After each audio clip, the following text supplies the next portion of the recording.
My name is Mary and I'm 35 years old. I'm a trauma surgeon, which means I'm trained to walk into blood, panic, broken bones, screaming families, and still know exactly what must be done first.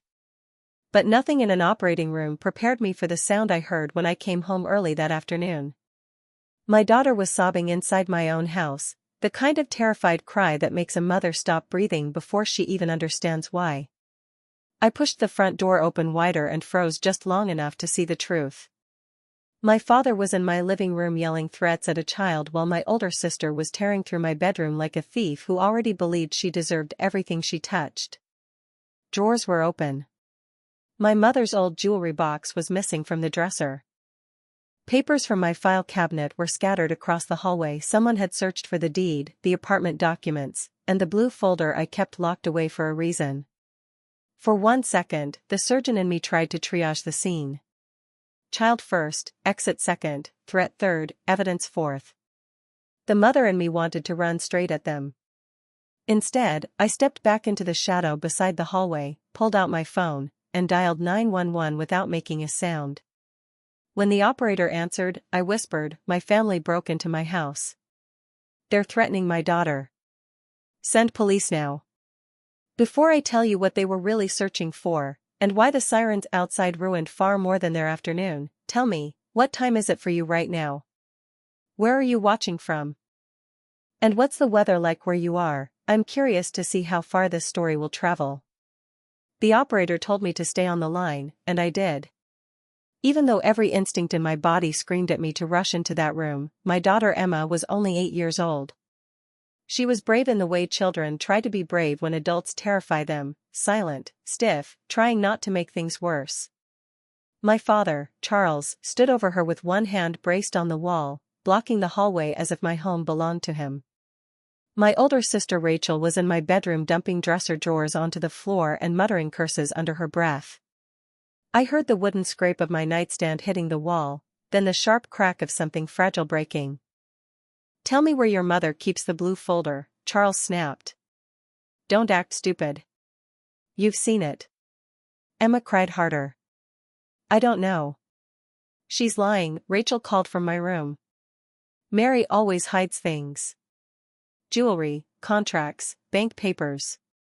She thinks she's better than us." My hand tightened around the phone. I was still half hidden behind the hallway corner, and the operator could hear enough to understand I was not exaggerating. In the operating room, panic kills people faster than injury. I forced myself to breathe slowly. I checked Charles's hands. No weapon. I checked Emma's distance from him. Too close. I checked Rachel's bag on my bed, heavy, open. My mother's pearl necklace was already inside it. That necklace had been left to me in my mother's will, along with a small share in an apartment building she had quietly invested in years before she died. Charles had always called it family property, even though the paperwork said otherwise. Rachel had always called it unfair, even though she had received her own inheritance and burned through it within 3 years. I had helped them more times than I wanted to admit. I paid Charles's property taxes once when he said he was about to lose his land. I gave Rachel money for a divorce attorney when she swore she would pay me back.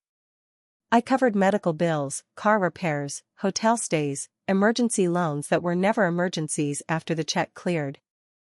I even missed Emma's school recital once because Charles called me in tears, saying the bank was about to take everything, only for me to learn later he had used part of the money on a hunting trip. For 20 years, they called me a burden. When I was in medical school, Charles told everyone I was draining the family's future to satisfy my ego.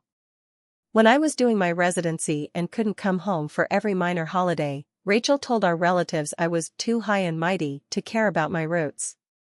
They saw my success not as something I worked for, but as a resource they were entitled to harvest. But I never signed over my house. I never signed over my apartment shares. I never gave them access to the trust one had created for Emma. And now I understood why they had waited until my hospital schedule said I would be gone until evening. They did not come to ask. They came to corner my child, steal what they could, and force me to surrender the rest. Charles lowered his voice, but that made it worse. "Listen to me, little girl. Your mother is selfish. If she loved this family, she would help us. If she doesn't sign those papers, people are going to lose everything. Emma whispered, "Please don't yell." That was the moment something inside me went completely still. Not calm, not peaceful, surgical, precise. I had seen families collapse in waiting rooms when fear made them cruel. But this was not fear. This was a plan. Rachel came out of my bedroom holding a stack of documents. Found copies of the apartment agreement, but not the transfer certificate. She must have moved it. Charles cursed. Then we make her sign new ones. Rachel laughed, bitter and breathless.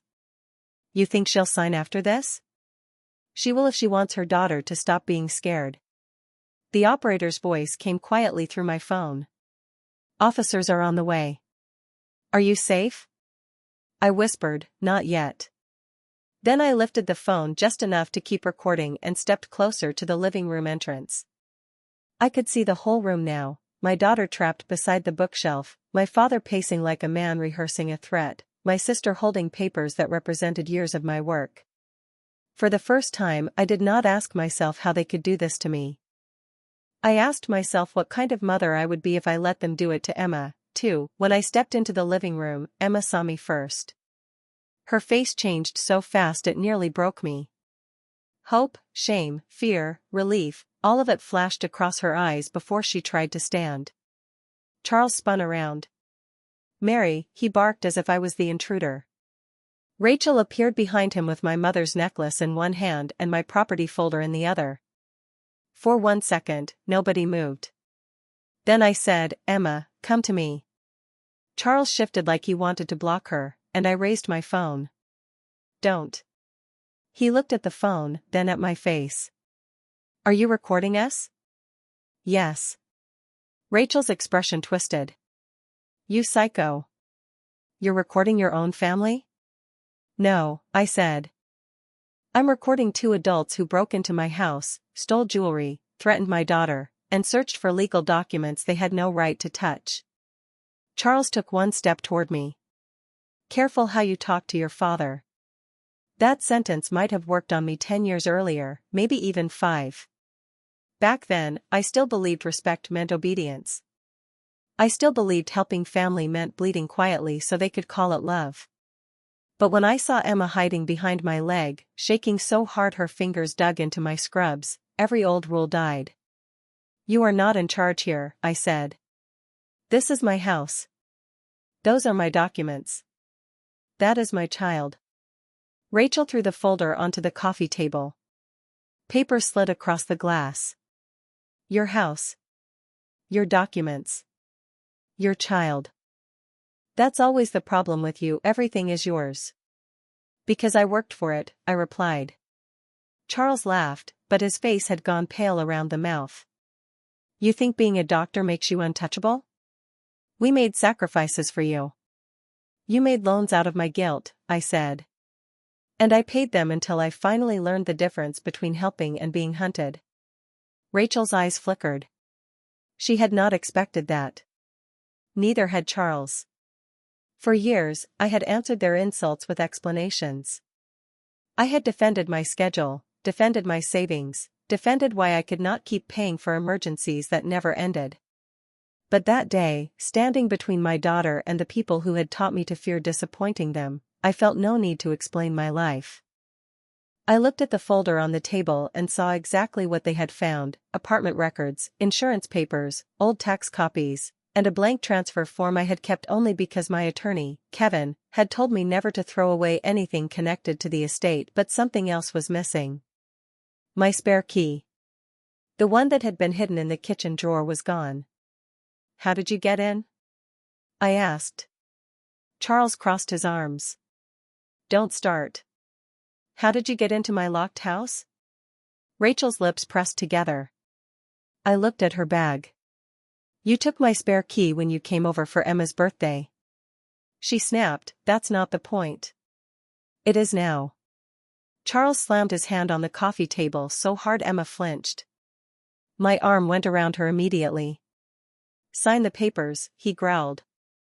Rachel's lender needs collateral, and my land is already tied up. If you transfer your apartment share temporarily, we can fix everything. Temporarily, I repeated. Is that what you call forging my name? His eyes narrowed. Rachel said too quickly, nobody forged anything.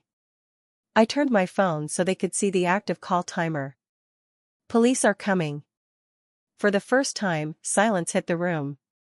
Outside, faint but growing, sirens began to cut through the Montana air. Charles's face changed from rage to calculation. Mary, listen to me. Tell them it was a misunderstanding. Tell them you overreacted. Rachel stepped closer, suddenly softer, suddenly desperate. Please, you don't understand what this will do to us. I almost asked what terrifying a child would do to Emma, but I already knew they would not care until the consequences reached their own doorstep. You still think this is about what happens to you? I said.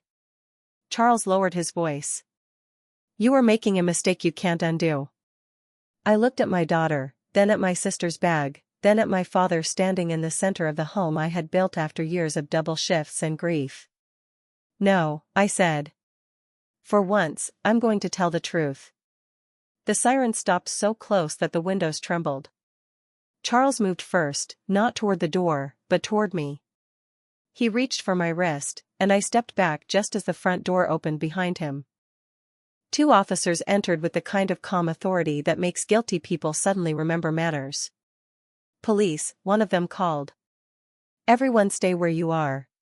Charles released the space between us like it had burned him. Rachel shoved my mother's necklace deeper into her bag, but one officer saw it. I saw him see it. That tiny movement became the first crack in their performance. Officers, Charles said, lifting both hands in a wounded, fatherly gesture. This is a family disagreement.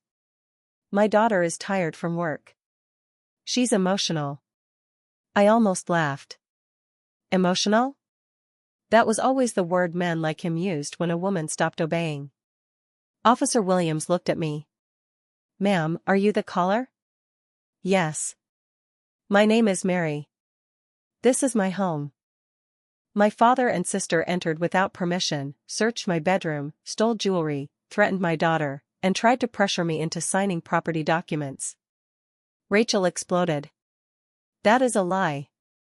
Emma pressed her face into my side. I kept one hand on her shoulder and held out my phone with the other. The 911 call is still connected. I also recorded the last several minutes. Charles's eyes turned cold, a look I'd seen 1,000 times during my childhood, the look that usually meant I was about to be told how much of a burden I was to the family's happiness. But as the officers moved into the room, that coldness began to look like something else, the realization that for the first time in 35 years, he couldn't talk his way out of the mess he'd made. And as the officers began to question my sister about the contents of her bag, I realized that this break-in was only the beginning of a much larger, darker plan they had been brewing for months, one that would soon lead to a phone call from the hospital that would change our lives forever. Officer Thompson didn't wait for Rachel to comply. He stepped forward, his boots heavy and rhythmic on the hardwood floor, a sound of accountability that my sister had spent her entire life running from. Ma'am, set the bag down and step back. Now. Rachel's eyes darted to Charles, looking for the protection he had always provided, the shield of family business that usually kept the world at bay. But my father was staring at the handcuffs on Officer Williams' belt. He didn't look like a patriarch anymore, he looked like a man realizing the walls were closing in. With a sob that sounded more like a cornered animal than a victim, Rachel let the bag thud onto the floor. Officer Thompson knelt, his gloved hands reaching inside. The room felt vacuum-sealed. I could hear Emma's shallow breathing against my scrubs. The first thing he pulled out was the pearl necklace. My mother's pearls. They caught the light, elegant and pale, a stark contrast to the grime of the situation. Then came the rings, the sapphire one I wore only on anniversaries and the gold band that had been in our family for 3 generations. Rachel had dug through my most private memories and stuffed them into a cheap leather tote like they were loose change. Is this yours, Dr. Vance? Officer Williams asked, his voice low and professional. Yes, I said, my voice cracking only slightly. The necklace was left to me in the will. The rings were in my jewelry box in the master bedroom. But Thompson wasn't done. He reached deeper and pulled out a stack of papers, clipped together with a heavy metal binder. My heart skipped. It was the blue folder. But as he fanned through it, I saw something that made the blood drain from my face. These weren't just my property deeds. Tucked inside were sheets of paper I didn't recognize, legal forms with my name typed at the top, and a small, heavy object that hit the floor with a metallic clink. A notary stamp. What is that? I whispered. Officer Thompson picked it up, examining the seal.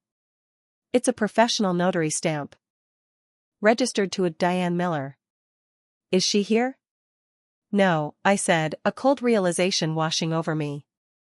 I don't know any Diane Miller. I looked at Rachel. She was shaking now, her face a mask of blotchy red guilt.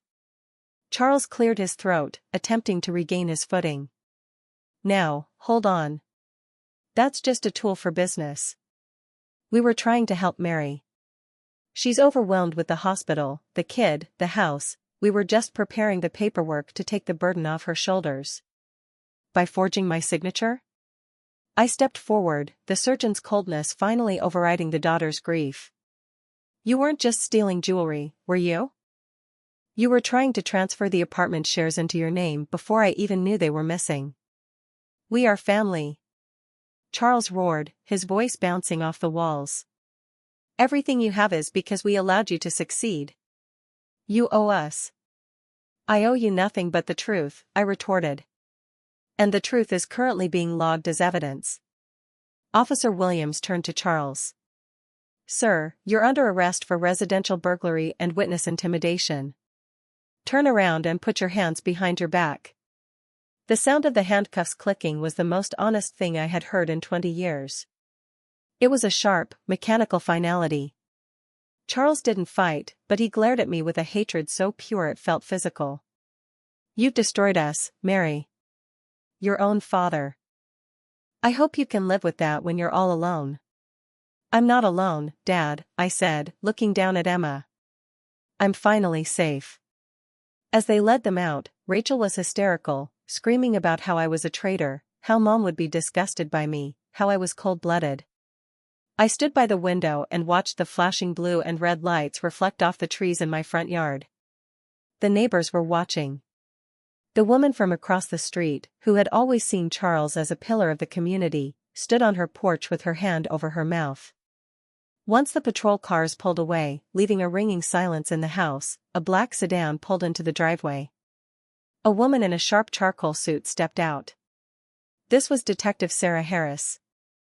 She didn't look like the patrol officers, she looked like someone who dealt with the complicated, messy layers of white-collar rot. She entered the house with a nod to Thompson, who was still bagging the documents. She walked straight to me. Dr. Vance? I'm Detective Harris. I've been briefed on the 911 call. I need to talk to you about what else was in that bag. You mean the notary stamp? I asked. Among other things, Harris said, her eyes scanning the room. We found a printed copy of your surgery schedule for the next 3 months. Every double shift, every on-call night, every time you'd be away from this house for more than 12 hours was highlighted. I felt a shiver of pure violation. They weren't just waiting for a chance. They were tracking me. It goes deeper, Harris continued, pulling out a tablet. The documents we recovered included a power of attorney form. It wasn't just for your property. It was a medical and financial power of attorney that would give your father total control over your assets and your person if you were ever found to be mentally or physically incapacitated. I sank into the sofa, pulling Emma into my lap. As a trauma surgeon, I knew exactly what that meant. They weren't just looking for a payout. They were looking for a way to legally erase my autonomy. If I had signed those papers under the duress they were planning, I wouldn't have been a daughter anymore. I would have been an asset they could liquidate. How? I whispered. How did they think they could get away with this? Desperation makes people sloppy, but it also makes them dangerous, Harris said. We'll need you to come down to the station tomorrow to give a formal statement. And I'd suggest you call your attorney. This isn't just a break-in anymore. This is a coordinated attempt at identity fraud and grand larceny. The next morning, I met Kevin Miller at his office. Kevin had been my mother's friend and my legal counsel since I finished my residency. He was a man of few words, but when he spoke, the law seemed to bend to his will. He laid the police inventory out on his mahogany desk. Mary, I've looked at the scans Detective Harris sent over. The notary stamp they found? It was reported stolen from a local law firm 3 weeks ago. Rachel was working there as a temporary clerk. She stole a notary stamp to forge my life away, I said, the irony tasting like ash. It's worse, Kevin said, sliding a document toward me. They had already filed a preliminary notice of interest on the apartment building your mother left you. They were telling the other investors that you were planning to sell your shares to them. They were setting the stage for a legal transition before they even set foot in your house. What about Emma?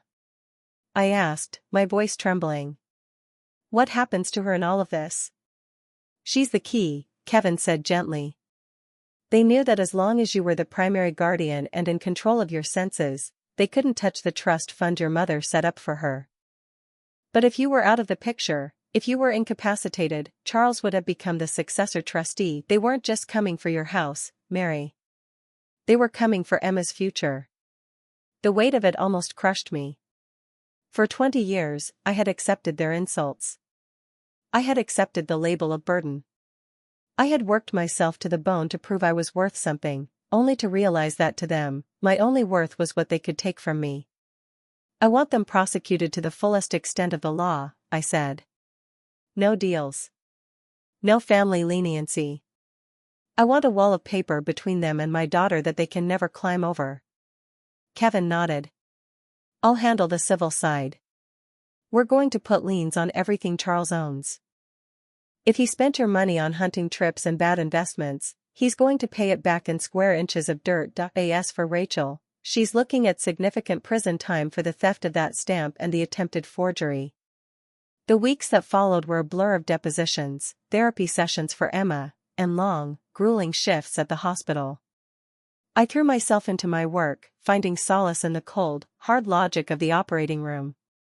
In the OR, you could see the damage. You could see the bleed. You could fix it with a suture and a steady hand. But at home, the damage was invisible. Emma started sleeping with the lights on. She stopped asking to go to the park. Every time the doorbell rang, she would freeze, her eyes wide and searching for the nearest exit. I hated them more for that than for any amount of money. Then, 3 months after the arrest, the silence from my family was finally broken. It didn't come from a lawyer. It didn't come from a jailhouse phone call. I was in the middle of a 14-hour shift at Montana General. I had just come out of a successful thoracic repair on a car crash victim. I was washing the scrub off my hands, staring at my reflection in the stainless steel sink, when my pager went off. It was the emergency department. Asterisk code blue. Incoming trauma. Family requested, asterisk. I frowned. Usually, family requested meant a staff member's relative was coming in. I hurried down to the bay, my heart racing. As a trauma surgeon, you learn to compartmentalize, but the family tag always hits a different nerve. I saw the paramedics wheeling in a gurney. There was blood everywhere. The man on the table was gray, his chest heaving in that ragged, desperate way that precedes a total collapse. Behind him, a woman was screaming, her clothes torn and stained with road grime. It was Rachel. And the man on the table, clutching his chest while his heart failed in real time, was Charles. I froze for a split second. The triage nurse, a woman named Elena who had worked with me for 5 years, looked at the chart and then at me. Her face went pale. Mary, the intake form. We tried to call the primary contact on file. It's you. I looked at the monitor. Charles was in ventricular tachycardia. He was dying. Rachel saw me then. She lunged forward, her hands reaching for my scrubs, her voice a jagged shard of glass. Mary! Thank God! You have to save him. He's having a massive coronary. They said you're the best, you have to do something. I looked at my father. The man who had called me a burden. The man who had tried to steal my child's future. The man who had stood in my living room and told me I was nothing. Dr. Vance? The resident asked, holding the paddles. We're ready to shock. Do you want to take the lead? I looked at the emergency contact line on the digital chart. It was still my name. My phone number. My address. Despite the restraining orders, despite the lawsuits, despite the hatred. When the world finally broke him, his own subconscious, or perhaps the last shred of his ego, had kept me as his lifeline. I stood there, the smell of antiseptic and blood filling my lungs, realizing that for 20 years they called me a burden, but the moment they felt the cold breath of death, I was the only person in the world they trusted to keep them alive. I can't treat him, I said, my voice echoing in the sterile bay. What? Rachel shrieked. You're a doctor. You have to. I am his daughter, I said, looking Rachel directly in the eyes. And I am currently suing him for several felonies. It is a massive conflict of interest. Dr. Stevens will handle the case.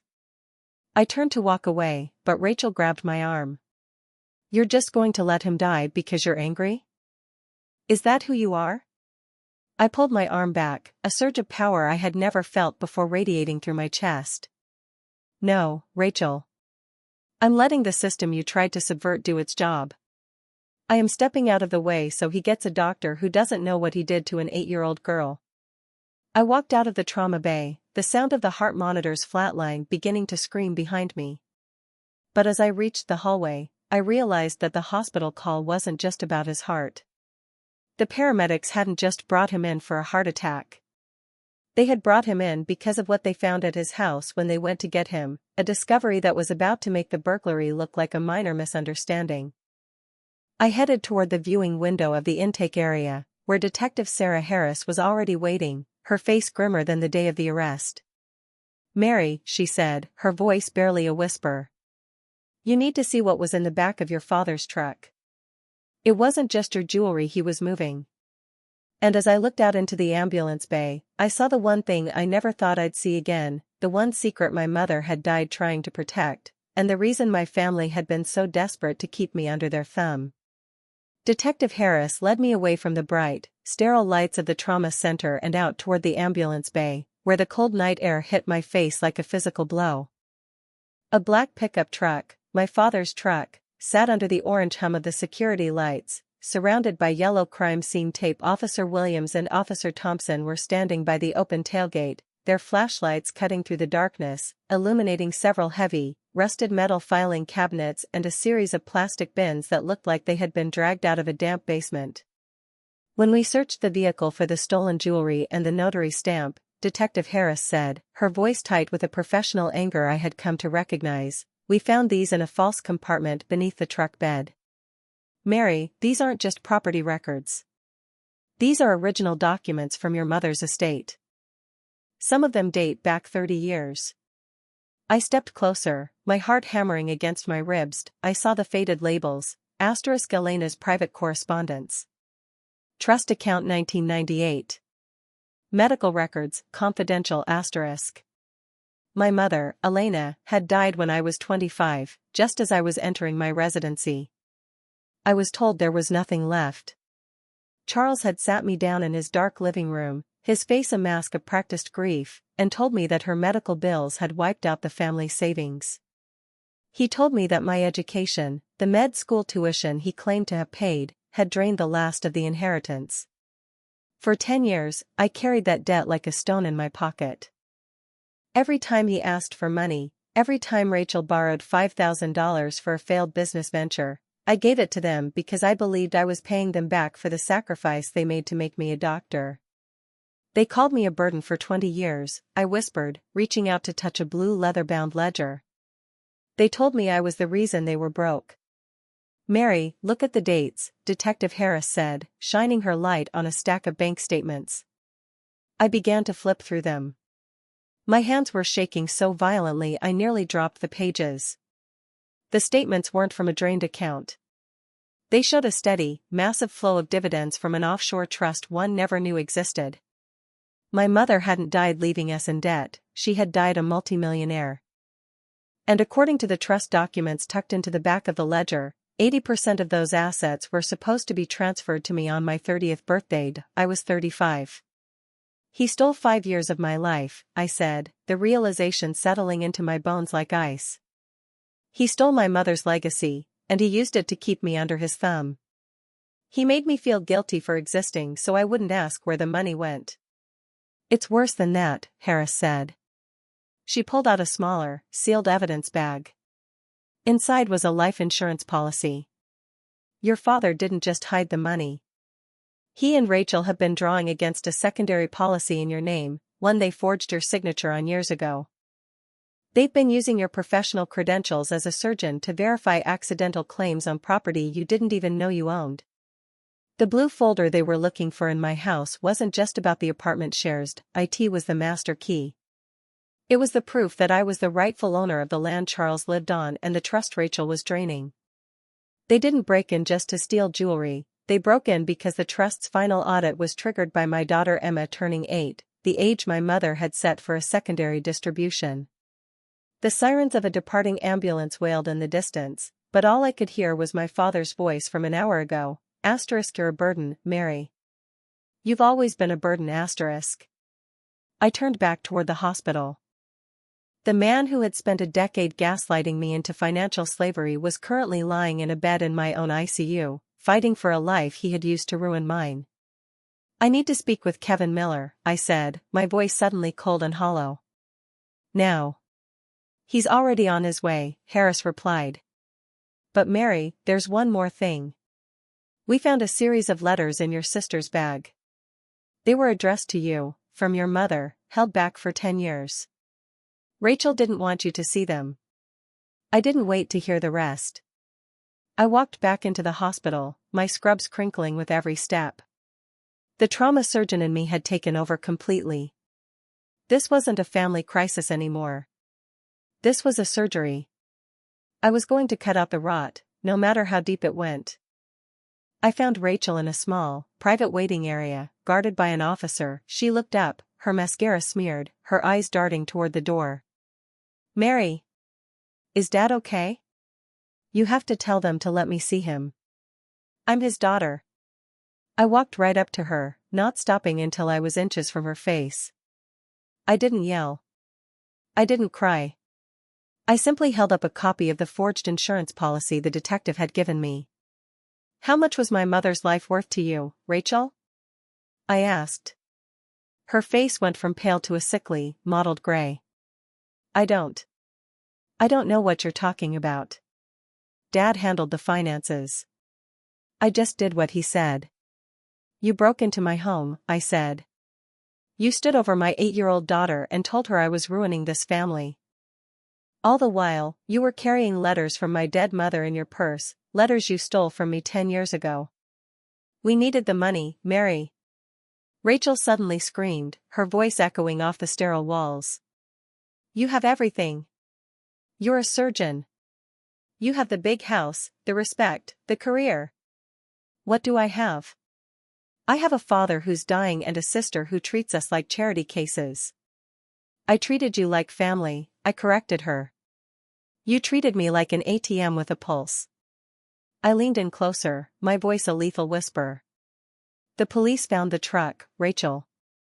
They found the filing cabinets. They found the offshore records. This isn't a family disagreement anymore. This is racketeering. This is grand larceny. This is the end of the line for both of you." Rachel began to sob, but I felt nothing. The empathy that made me a good doctor had been surgically removed by the sight of my mother's stolen letters. At that moment, Kevin Miller, my attorney, rounded the corner. He looked sharp even at this hour, his briefcase a shield of legal certainty. He took one look at Rachel and then at me. "Mary," he said. we have a problem. The hospital board is already meeting. Because you are the primary emergency contact and the next of kin, and because you are a senior surgeon on staff, your refusal to treat Charles Vance is being flagged as a potential liability. They want to know why you haven't signed the consent forms for his bypass.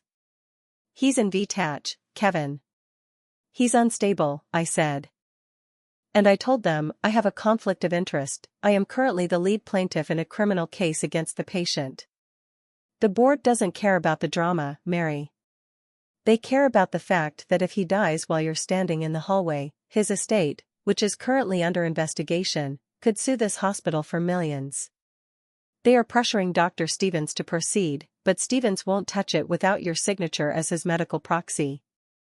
I looked through the glass window toward the ICU.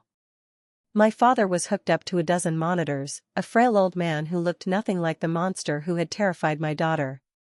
For a split second, the old Mary, the burden, wanted to sign the paper. She wanted to save him so she could finally hear him say thank you. But that Mary was dead. He forged my name on insurance documents, Kevin, I said. He stole millions from my mother's trust. He used my daughter as a pawn. If I signed that paper, I am still playing his game. I am still the good daughter who fixes his messes. If you don't sign it, Kevin warned, and he dies, the prosecutor might have a harder time with the racketeering charges. We need him alive to testify against the people he was laundering money for. My head snapped up. Laundering money? What are you talking about? Kevin opened his briefcase and pulled out a single sheet of paper. The filing cabinets in the truck, they weren't just about your mother. Your father has been using your mother's old apartment shares to wash money for a local construction firm. That's why he was so desperate for the blue folder. It contains the original deeds that prove the apartments weren't his to use. If you have those deeds, the whole scheme collapses. He wasn't just trying to steal your inheritance, Mary. He was trying to hide a crime that could put him away for the rest of his life. Suddenly, the break-in made perfect sense. It wasn't just greed. It was survival. I looked at Rachel. She was staring at the floor, her body trembling. She knew.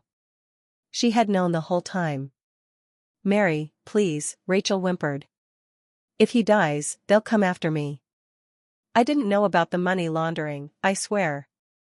I just thought we were taking what was ours. I ignored her and looked at Kevin. Who is the secondary emergency contact? Kevin checked the file. There isn't one. It's just you. You hold his life in your hands, Mary. Literally. I looked at my hands, the hands of a surgeon. Hands that had saved hundreds of lives. Hands that were now being asked to save the man who had tried to crush my soul. I won't sign, I said. Mary, Kevin started. I won't sign as his daughter, I interrupted, my voice gaining a new, terrifying clarity. I will sign as his creditor. Detective Harris, I want to file an emergency injunction to freeze every asset associated with Charles Vance, including his medical power of attorney. If he needs surgery, the court can appoint a guardian. But I am officially recusing myself from his life. That will take hours, Kevin said. He might not have hours. Then he should have thought about that before he broke into my house, I replied. I turned to walk away, but a nurse came running down the hall, her face panicked. Dr. Vance. It's your daughter. We just got a call from the officer stationed at your house. There's someone else there. Someone who wasn't picked up in the first sweep. The world stopped spinning. I had left Emma with Officer Thompson. I thought she was safe. Who? I hissed, grabbing the nurse's arm. They don't know, the nurse panted.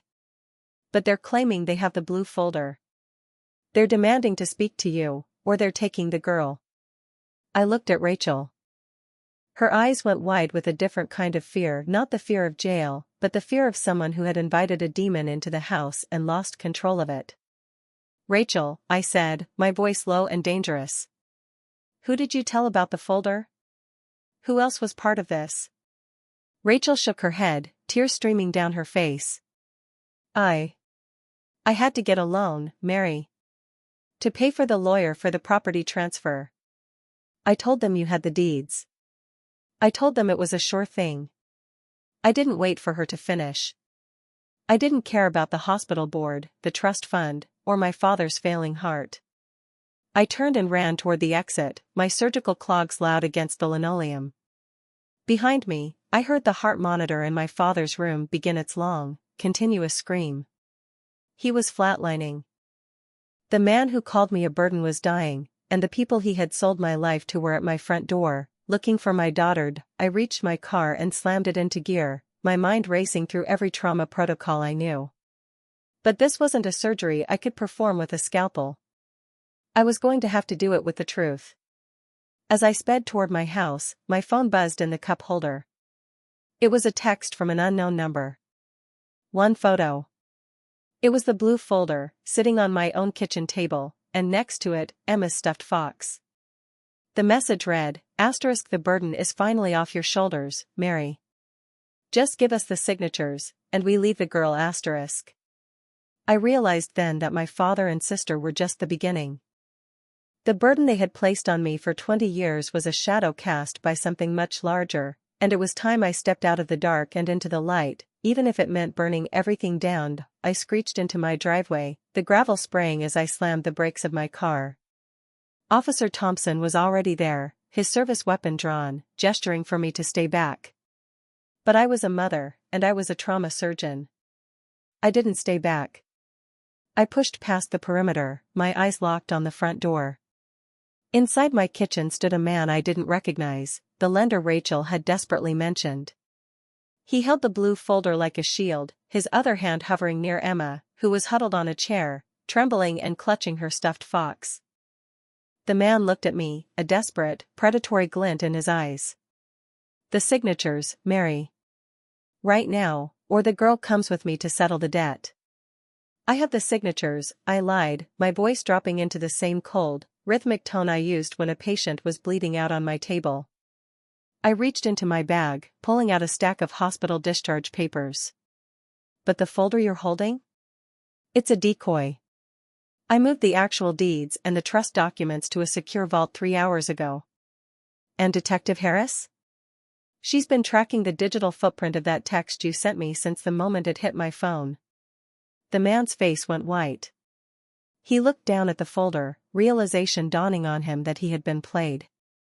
Before he could move toward Emma, Officer Thompson and Officer Williams burst through the back entrance. The demon Rachel had invited into our lives didn't fight. He was a coward who had expected a submissive victim, not a woman who faced death for a living. They tackled him to the floor, and I lunged forward, pulling Emma into my arms, shielding her face as they led him away in cuffs. My phone buzzed in my pocket. I knew the number. It was the hospital's intensive care unit. Dr. Vance? It's about your father, Charles Vance. We did everything we could to stabilize him after the flatline, but the cardiac arrest was too severe. He's passed away. I sat there on the kitchen floor, holding my daughter, feeling a strange, hollow silence. The man who had spent 20 years calling me a burden was gone. Charles Vance had died chasing a wealth he didn't earn, leaving behind nothing but a trail of broken trust and a daughter he never truly saw. In the weeks that followed, Kevin Miller ensured that the legal walls I built stayed standing. Rachel Vance was charged with conspiracy, burglary, and child endangerment. Her dreams of a quick payout were replaced by the cold reality of a prison cell. She tried to call me once from the county jail, sobbing about family loyalty, but I didn't pick up. I had finally learned that loyalty is a two-way street, and Rachel had been driving on the wrong side for a lifetime. I realized then that the only real burden I ever carried was the weight of their expectations and the anchor of my own misplaced guilt. By letting go of their toxicity, I finally became the woman I was meant to be, not just a surgeon who saves lives, but a mother who knows exactly how to protect her own. Emma doesn't ask about her grandfather or Aunt Rachel anymore. We have a new rule in our house: love is a sanctuary, not a debt to be repaid. I still have the blue folder, but now it only contains the documents for Emma's future, a future where she will never be called a burden. If you've ever been made to feel like you were the problem just because you succeeded, remember this: Your value isn't defined by those who want to use you.